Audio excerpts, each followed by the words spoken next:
Make sure you're subscribed to JerCrispy.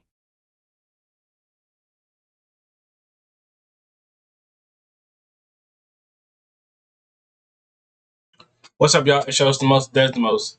JerCrispy, we're back in another video. SpongeBob Time traveling? Sandy theory? Nod. It's been a minute. Been a little cooler. Minute. But we here though. You know, we here though. Not here. I'm here. We're on the road to 500. Make sure y'all grab y'all breakfast. It's breakfast time. Go ahead, grab you some nice good eggs. Some bacon. Biscuits. And slap a apple juice or orange juice. Whatever your pick. Whatever type of people you is.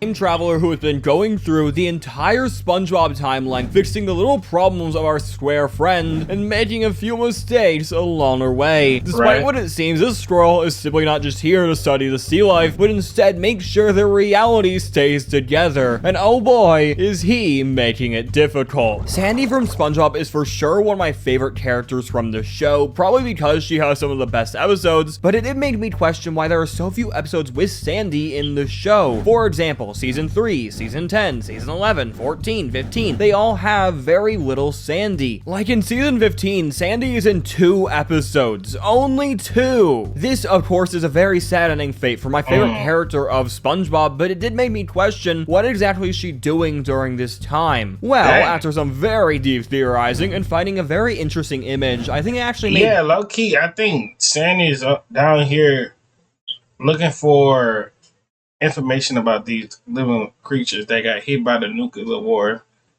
and they got sprayed with radiation and all that other stuff. I think somebody was like, that's like a lot of people theory was thinking about. That's why Sandy down here. Be a real SpongeBob conspiracy. And well, the strangeness doesn't end there. That's just the bare bones what's going on with this squirrel. Like, why is Sandy in Camp Coral as a kid with SpongeBob when he meets her as an adult? Or why is she friends with so many British and French scientists when she's apparently from Texas? Or more importantly, why is Sandy from the past in Camp Coral talking to future Sandy? Well, it would all make sense if Sandy could and was time traveling. Let me explain. There are 3 things we need to prove or figure out to this theory, being that Sandy is time traveling, why she is time traveling, and a secret thing I can't reveal yet. Now, first jumping to time travel feels like, well, a jump, but to be honest, it really isn't. As well, of course, there's little details that prove something is going on with the lack of Sandy in many episodes, or Sandy always being up to something. The real big thing that proves it is this. Good work, little Sandy. I knew sending you to Camp Coral was the right thing to do. Enjoy the rest of your summer. Over and out. Bye, future me. Mission accomplished, timeline preserved. Now everything can continue just the way it's always been. So this is just time travel? It's literally canon now? My theory is practically proven, and I have no idea what else to say. This scene is just basically Camp Coral's solution to why Sandy as a child is in Camp Coral with a child-aged cast when she meets SpongeBob as an adult. But it is very interesting that they chose not only time travel, but future Sandy sending past Sandy on an actual mission to fix the timeline, mainly because that's my literal exact theory. Now, you could still say, okay, fine, Well, hold on. That wouldn't make sense, because how she meet future self with her, unless they already met before, into, like, something ain't adding up then, because how she knew to stop him for, like, playing before to get the recipe before Mr. Krabs got the recipe. And like I think one dude I was watching, they saying basically ain't SpongeBob on the recipe then if he made it and all that blah blah blah blah blah. I was like, huh? I was like, it makes sense, but I was like, huh?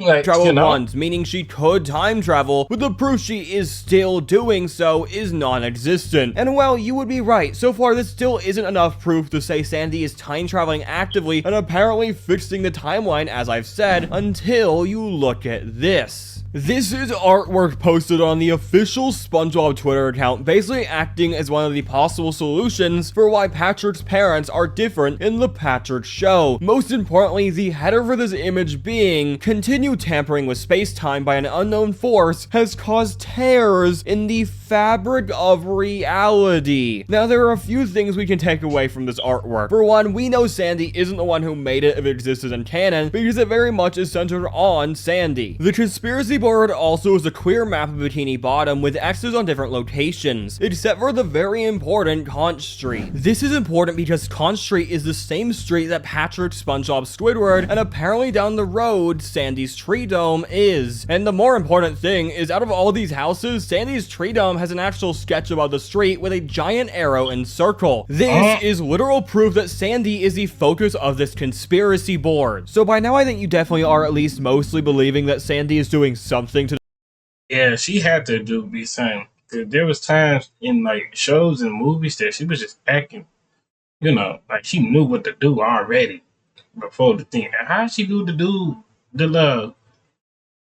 Ain't that the same dude that was trying to kill Patrick and SpongeBob in the first movie they ever had when they were trying to get the crown? Or if we watching something different, or if I'm pushing it, 'cause ain't that like that look like the same dude when she got off the phone with him? He had a whole picture of her and stuff like that. She was talking about saying I don't know what he had said, but I said, ain't that the same dude who was trying to kill him and put him on the thing? And then like the water came alive when they started singing that Gooba song and all that stuff. And then all the animals start beating them up and stuff like that, and they got free. the timeline, with her being very much a central piece of a canon conspiracy, with someone messing with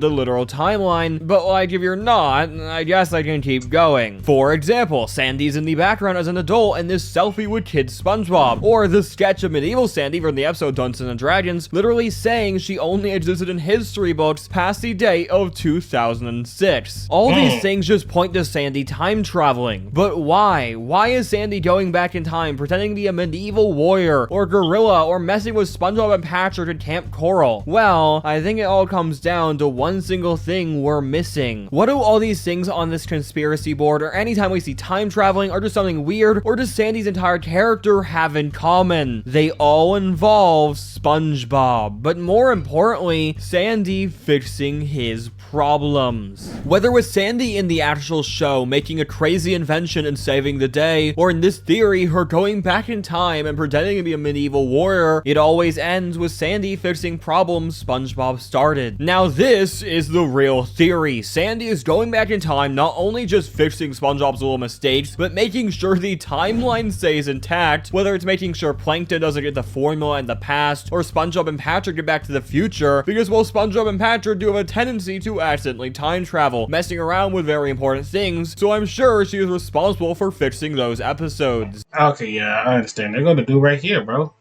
And the stuff was like glowing up green though.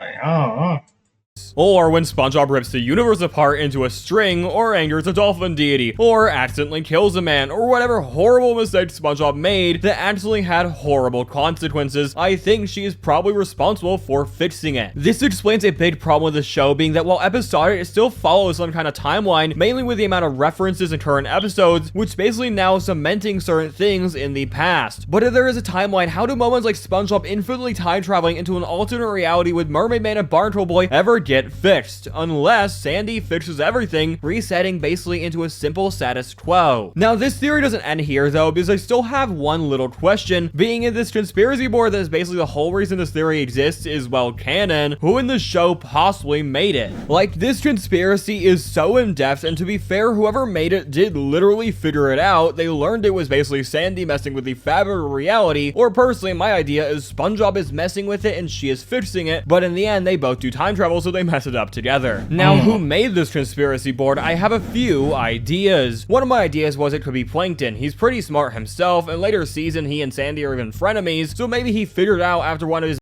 yeah, I feel like Plankton got something to do with it too, because like how he went back chess games with her, or when doing— how every time something happened, Plankton, and I know Plankton's supposed to be the villain, but how it's like, let's go back with the nice stuff, he end up catching Pearl Darter. And this before, SpongeBob and Patrick jumped in because they got hit by them horses together. And they went back in time and stuff. The whole time, it was a dream. They thought they was in the thing. They were just knocked out cold. They was in the same dream together the whole time. How did he travel back in time and during the lake stuff, the summer camp stuff? It was Young Planet too, and I think the Young Planet was trying to do something to get like the secret formula. So if Young Planet ever had got the secret formula, the whole time Plankton was gonna be good. So y'all, and also y'all remember that episode when the roles reversed? Plankton was Mr. Krabs and Krabs was Plankton. That would have been. If Plankton would have got that. Plankton won Krabs. More money and more money and all that. Being foiled by a time-traveling Sandy. But even with all that, I just don't buy it would be Plankton, especially because most of the evidence he would use in the conspiracy board he was not there for, like the gorilla or Camp Coral or medieval past world. Alright, the gorilla part, he wasn't on there and all that other stuff, so I'll take it back what I said right there. 3 characters left, one of them already ruled out, being Sandy, leaving only SpongeBob and Patrick, the only people in all those scenes, be behind this conspiracy. Now, we can very easily roll up Patrick by just one single thing, that the central image with SpongeBob as a kid is a selfie Patrick couldn't have taken or even have in the first place. This leaves only SpongeBob left, which actually makes a lot of sense. Let's say SpongeBob just went through some old photos and has a weird moment where he realizes he knew Sandy as a kid, then finds this weird selfie with a grown adult Sandy in the background. Then he goes on a little trip and figures out Sandy is doing something very weird, maybe even time traveling. Then he starts asking questions. Why was he so weirdly bold? That's crazy, right? Hold on. Let's go back. Why did we not see Sandy at the time traveling back thing, right? Where was Sandy at as we came when they went to the future? You remember how like Squidward froze his body inside that freezer, inside the Krusty Krab, and he started saying future when he saw all the other freaking SpongeBob and stuff like that. He was going back in time, and there was an episode. If you go back to the future part, Sandy was not even there. If I'm right or wrong, y'all let me know in the comments. He was a kid, or even when was he a kid, or how long has he been working at the Krusty Krab? But being SpongeBob, SpongeBob made no kid, because SpongeBob gotta be an adult, bro. They put him as a kid because he act like a kid. Ain't no way SpongeBob is a kid, though. Just go to Sandy. Now he's fully convinced he needs to do this all on his own, which he has done similar things in the past, like when he thought the entire town were aliens, so instead of just talking to Sandy, he locked them all up. So SpongeBob does exactly what Sandy is doing in the first place, time traveling. He's already a weird dimensional warper when he needs to be, so I'm sure he could figure it out, and how else is he gonna solve why Sandy is time traveling without doing it himself? Now this would then create a very stupid paradox. The humor is not lost to me. It's very funny, of course, because if he keeps time traveling because Sandy, then Sandy will just keep time traveling because the whole reason she is doing this is to stop SpongeBob from doing things like time travel, which will create a stupid infinite loop of talking animals altering a reality instead of communicating like adults. And that's the theory. Alright. Another 9 video, bro. How y'all feel about that one, though? I feel like I put some good valid points to it. Make sure you like, comment, subscribe for all our social media. Gonna pop on the screen. We're on the road to 500, and I'm out.